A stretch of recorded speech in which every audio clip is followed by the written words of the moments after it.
I recently realized that everything I love building with is going to be a step function level better within like 6 months to a year.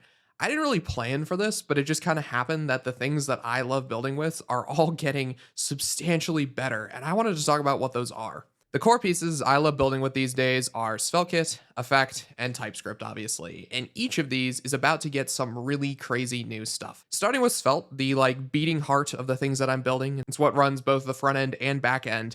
This is about to get RPC functions and async Svelte. If you're not deep in the Svelte world and you haven't seen this yet, Svelte is about to add something they're calling remote functions. I just made a full dedicated video going over why these are really cool and what they're going to look like, so I won't belabor that point too much in this video. But basically what this means is we are going to get something that feels very similar to tRPC, which is in my opinion one of the best ways to work with React and really the best thing it's got going for it right now, directly built into the framework for Svelte. We're going to get a really nice type-safe way to run form actions and commands and just work with our backend from the front end, all built into Svelte, and that is coming very soon. I don't know exactly when this is going to drop, but when this does drop, this is going to make the data fetching story on Svelte probably the best in the industry. I really think that this was the missing piece for this framework to just make sense, but once they really get all of this stuff right, it is going to be such a nice place to just go through and build out your applications and have a really sane way to work with your front end and your back end together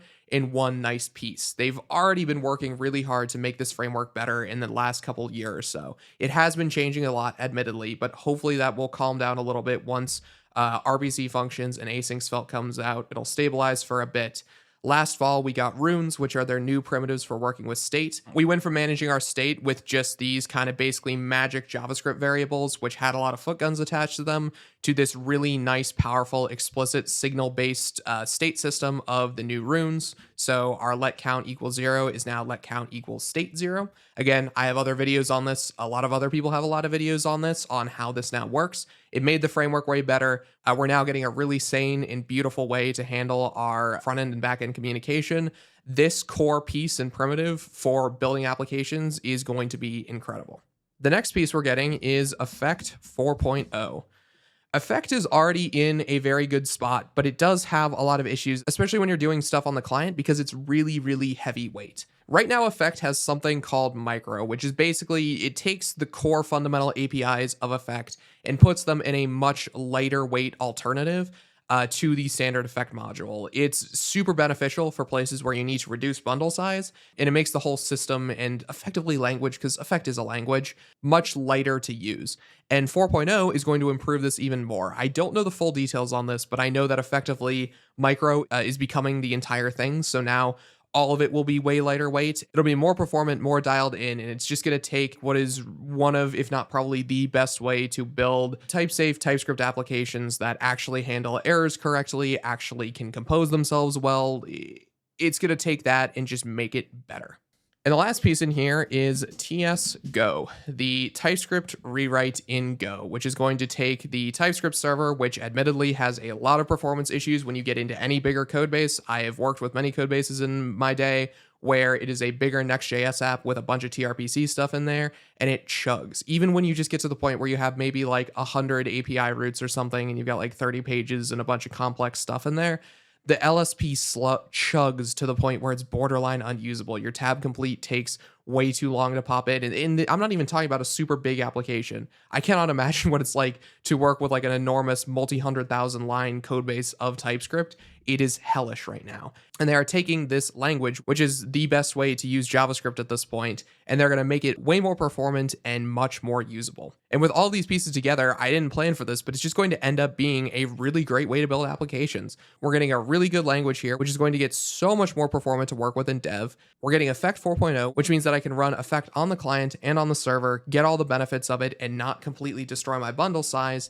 And we're getting RPC functions in Svelte, which are going to play very nicely with Effect.ts. These two together, I think, are going to create almost like a functional programmer's dream stack of how to build web applications, where we're just defining a bunch of functions. Right now, when I want to fetch data within my SvelteKit apps, I am using Effect for all this stuff. So I typically go through and I define this load effect right here, which will go through and get my audio file. It will make sure it's there and then it'll return it. And then within my load function, I need to basically translate this from Effect land to TypeScript land. Again, it really is a different language, and there is a boundary here that you have to cross.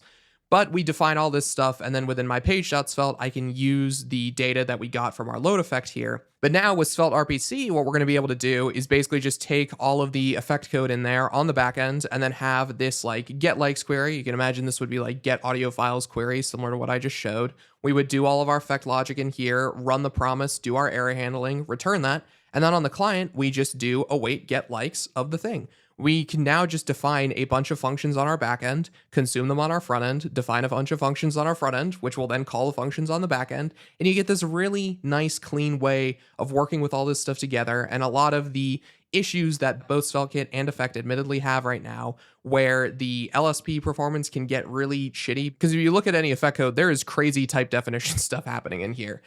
This load effect is returning an effect which has a type of this for the success type. It has these for the error types. It has these for the dependencies. And then down here, we need to be piping a bunch of stuff so that we can provide our services. We need to actually run the thing.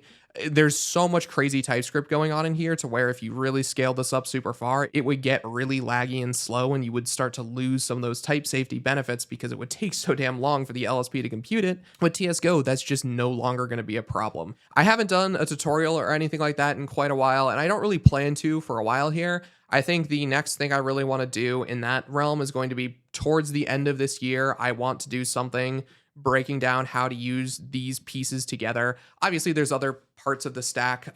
There's stuff like Tailwind, which just got Tailwind 4.0, which is, again, a huge improvement.